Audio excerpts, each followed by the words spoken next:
मन बैरागन राम बसना अवधपुरी में, मन बैरागन राम बसना अवधपुरी में।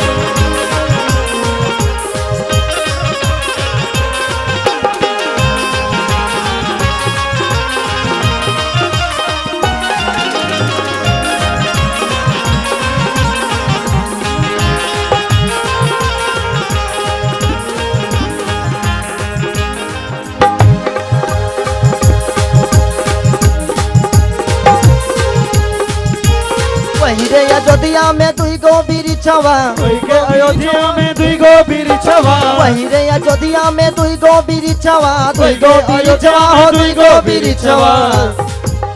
अरे वही रे अयोध्या में दुई गो बिरिछवा, अरे यक महुआ यकयाम बसना अवधपुरी में, यक महुआ यकयाम बसना अवधपुरी में, मन बैरागन राम बसना अवधपुरी में।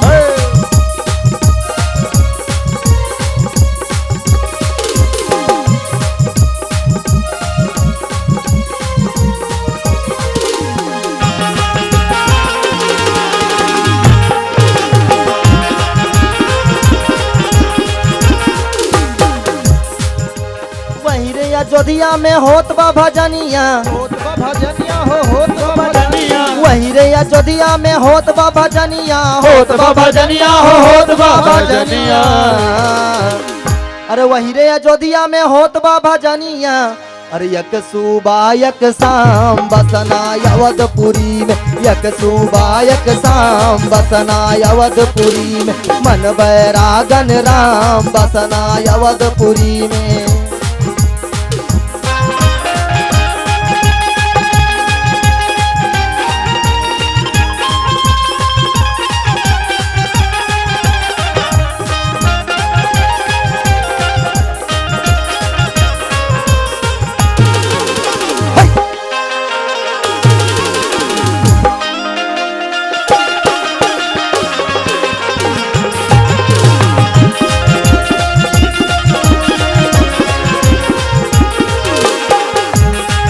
भैया अरे बालेश्वर दिवाकर जग झूठ का है मेला, अरे बालेश्वर दिवाकर जग झूठ का है मेला, और प्रभु के चरण धन धाम बसना अवधपुरी में, मन बैरागन राम बसना अवधपुरी में, मन बैरागन राम बसना अवधपुरी में।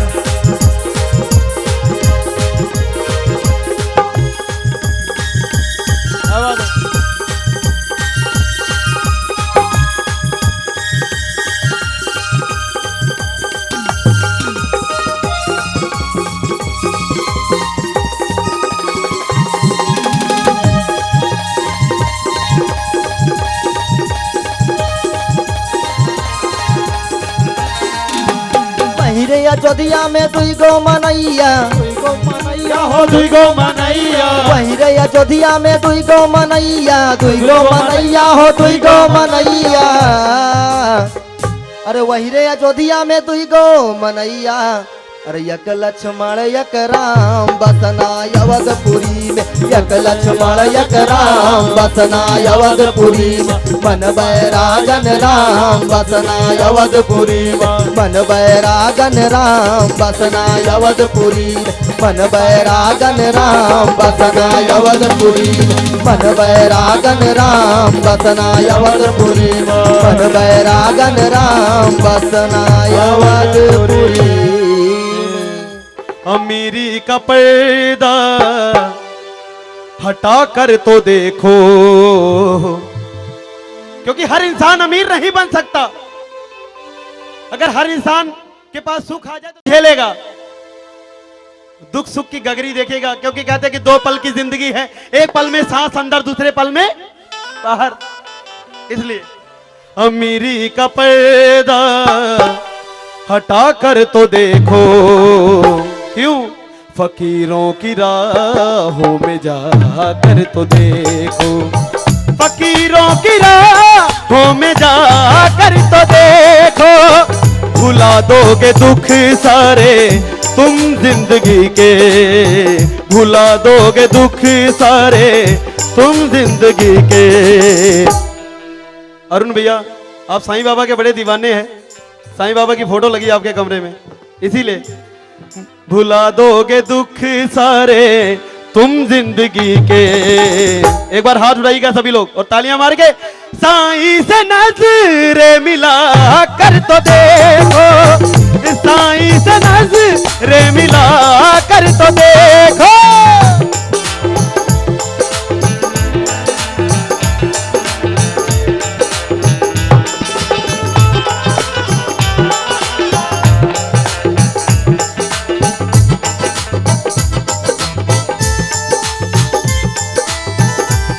क्या बात है, मीठी मीठी तालियां हो जाए भाई सभी लोगों की।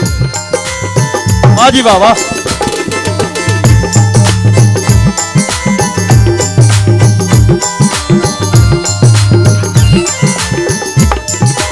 और सुनिएगा, मेरा साईं बाबा दुख हर लेता,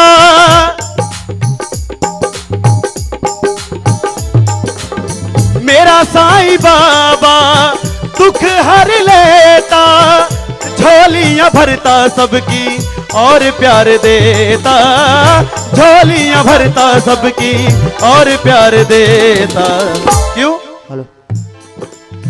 साईं से रिश्ता बना कर तो देखो, साईं को दिल में बसा कर तो देखो, साईं से नजर मिला के तो देखो, बाबा से नजर मिला के तो देखो।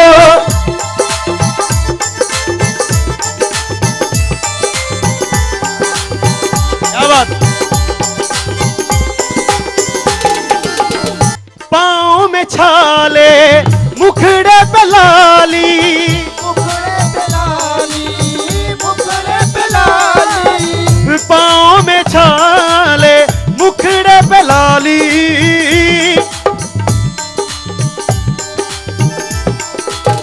साईं के भक्तों की है हर दिन दिवाली, साईं के भक्तों की है हर दिन दिवाली। भैया जी, धूली को माथे पर लगा कर तो देखो, धूली को माथे पर लगा कर तो देखो, साईं से नजर मिला के तो देखो, साईं से नजर मिला के तो देखो। क्यों? क्यों? सुनिएगा, क्योंकि आज जीना पड़ता है, आज हंसना पड़ता है, रोने के बाद जिंदगी जीना पड़ता है, सब कुछ खोने के बाद। क्यों ना मैं अपने साईं को याद कर लूं, क्या पता कल आंख ही ना खुले सोने के बाद।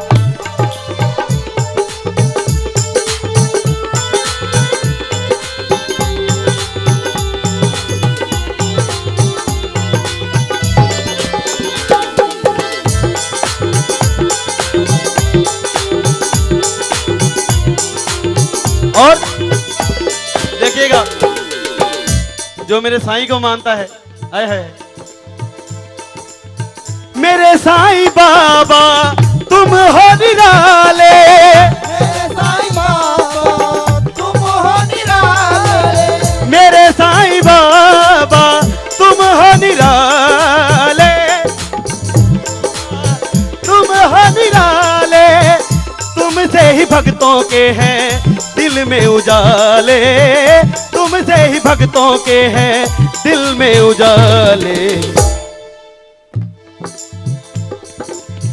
एक बार साईं को बुला कर तो देखो, एक बार साईं को बुला कर तो देखो।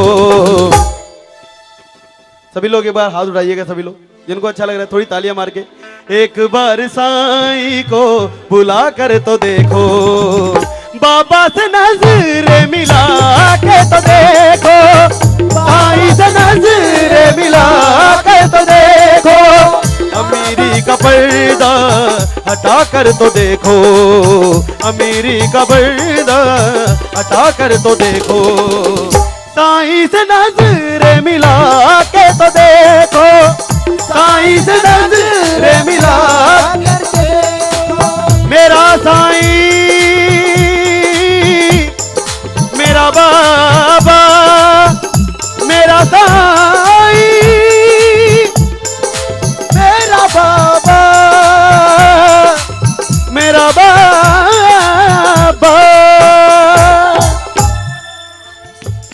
जौन सुख मैया जी के प्यार में नाही मिलेला संसार में, नहीं मिलेला संसार में, नहीं मिलेला संसार में, नहीं मिलेला संसार में जौन सुख मैया जी के प्यार में, जौन सुख मैया जी के प्यार में, नहीं मिलेला संसार में, नहीं मिलेला संसार में, नहीं मिलेला संसार में।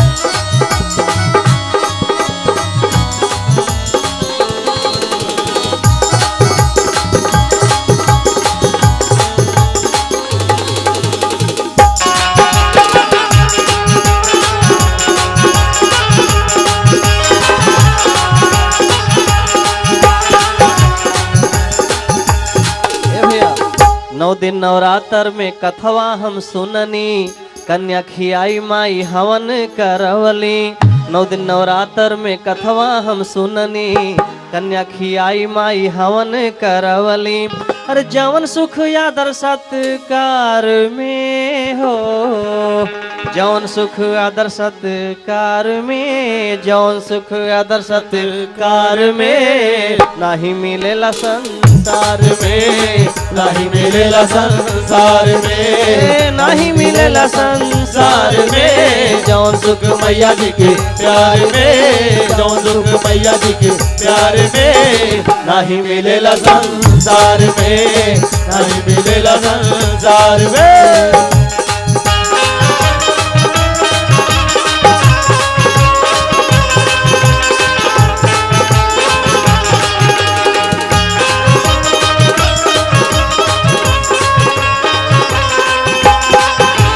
बोल साचे दरबार की क्या बात है।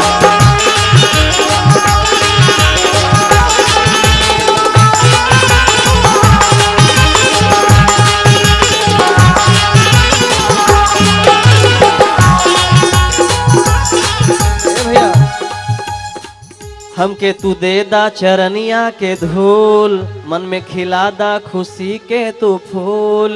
हमके तू दे दा चरनिया के धूल माई, मन में खिला दा खुशी के तू फूल। और जवन सुख राउर इंतजार में हो। अब इसके बाद अगला नवरात्र आने वाला है, तब तक सारे भक्त माँ का इंतजार करेंगे अगले उस नवरात्र के लिए। लेकिन जौन सुख राउर इंतजार में हो, जौन सुख राउर इंतजार में, जौन सुख राउर इंतजार में नहीं मिलेला संसार में, नहीं मिलेला संसार में, नहीं मिलेला संसार में, नहीं मिलेला संसार में जौन सुख मैया जी के प्यार में, जौन सुख मैया जी के प्यार में, नहीं मिलेला संसार में, नहीं मिलेला संसार में, नहीं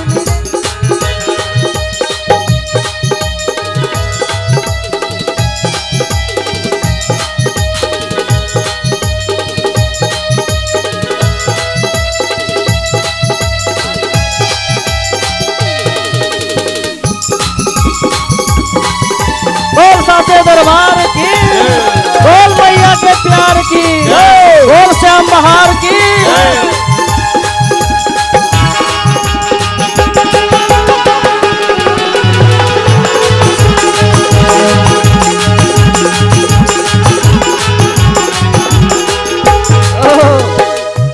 आशा के दिया ना जरा दा मयरिया, कब से हम ताकीला तोहरी डगरिया।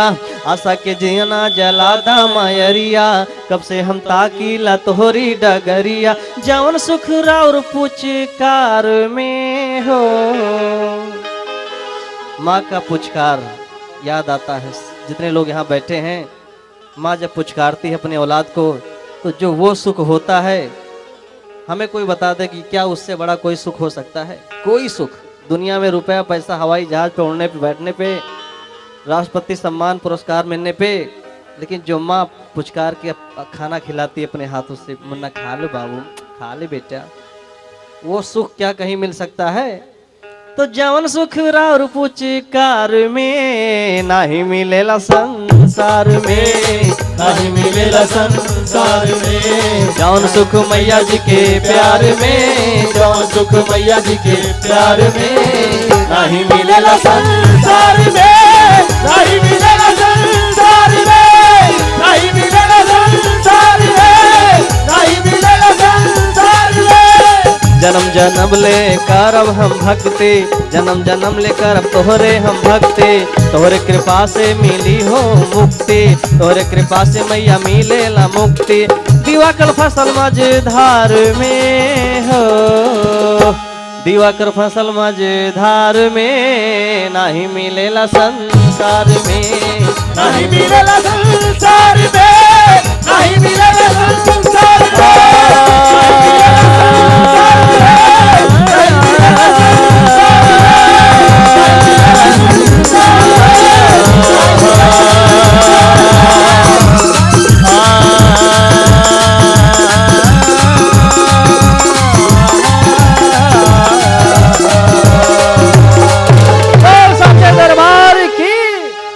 कि राम नाम नदिया सुगम बही जाए वहाँ क्यों क्यों नहाए, राम नाम नदिया सुगम बही जाए वहाँ क्यों क्यों नहाए, राम नाम नदिया सुगम बही जाए वहाँ क्यों क्यों नहाए, राम नाम नदिया सुगम बही जाए वहाँ क्यों क्यों नहाए।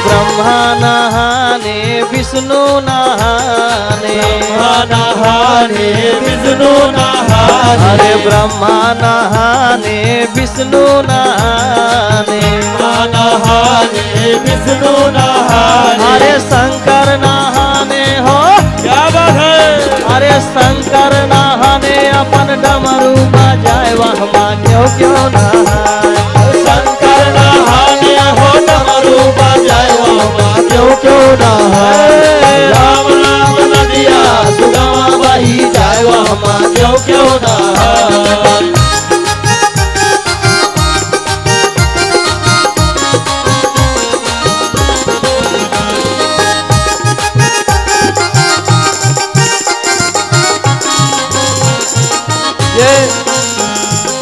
माता रानी की ही कृपा है कि कलर्स पे इस समय सबसे ज्यादा टीआरपी वाला शो चल रहा है लाफ्टर चैलेंज विद कपिल। उसमें हनी सिंह जी आए थे, जब उनसे किसी भाई ने फरमाइश किया कि भोजपुरी भी होना चाहिए, आप हिंदी गाते हो, पंजाबी गाते हो, भोजपुरी क्यों नहीं गाते हो? तो जानते हैं आपने क्या गाया? आपके छोटे भाई का गाना गाया हुआ, 7 साल पुराना गाया। क्या?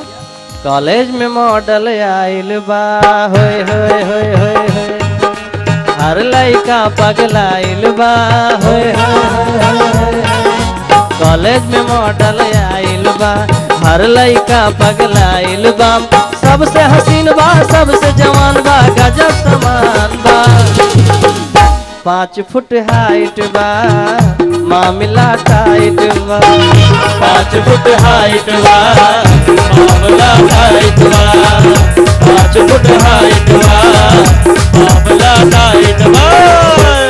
चढ़ली जवानिया का फायदा उठाएला मौज उड़ाला मैडम, चढ़ली जवानिया का फायदा उठाएला मौज उड़ाला मैडम, हमारा से कोयला कनेक्शन मैडम, खुश रहबू हरदम, हमारा से कोयला कनेक्शन मैडम, खुश रहबू हरदम, सबसे हसीन बा, सबसे जवान बा, गजब समान बा, 5 फुट हाइट बा,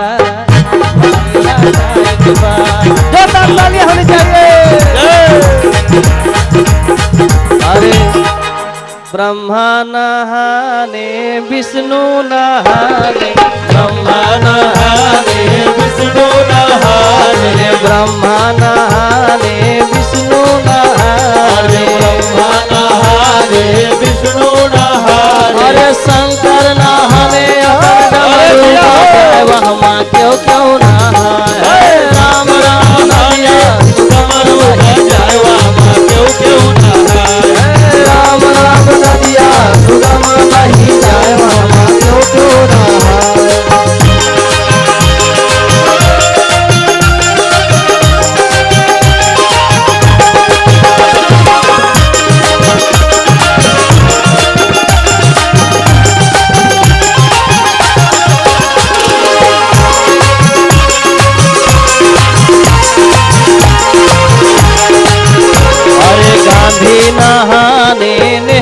नहाने। नेहरू नहाने। ये अरुण भैया अयोध्या में ये एल्बम तीसरी से आया है, इतना बजता है, इतना हिट है ये। आप यूट्यूब पे सर्च करिएगा, सारे गाने सरजू वाला, ये वाला बनेगा, मंदिर टाइटल है उसका, बहुत बजता है, अयोध्या भर में बहुत बिकता है।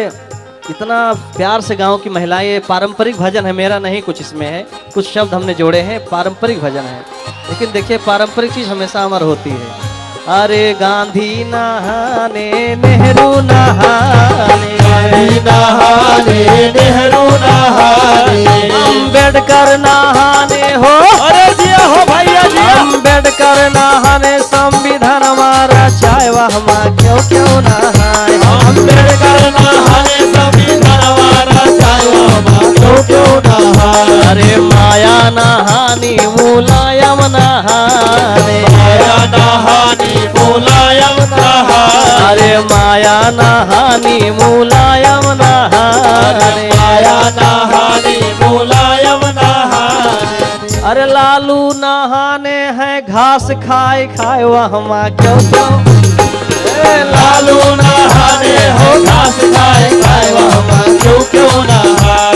राम राम नदिया सुगम बही जाए वहाँ क्यों नहाए। राम राम नदिया सुगम बही जाए वहाँ क्यों क्यों नहाए। अरे अरुण जी नहाने दिवाकर नहाने, नहाने दिवाकर नहाए। अवधेश जी नहाने हमरे टाइगर जी नहाने, नहाने मनोज टाइगर जी नहाए। ए रजनीश जी नहाने हो, रजनीश जी नहाने हरा मुनिया बजाए वहाँ क्यों क्यों नहाए। राम राम नदिया मुनिया बजाए वहाँ क्यों क्यों नहाए। रजनीश जी नहाने नीक धुनिया बनाए वहाँ क्यों क्यों नहाए।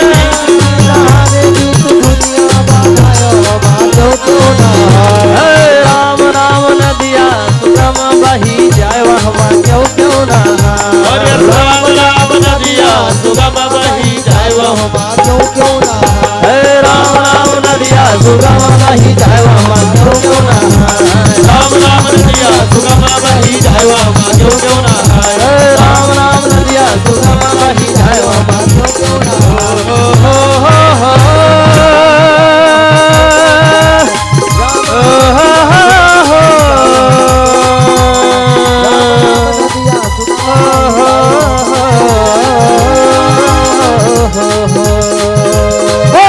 दरबार की, मैया के प्यार की, बोल साचे दरबार की, बोलो अरुण भैया की।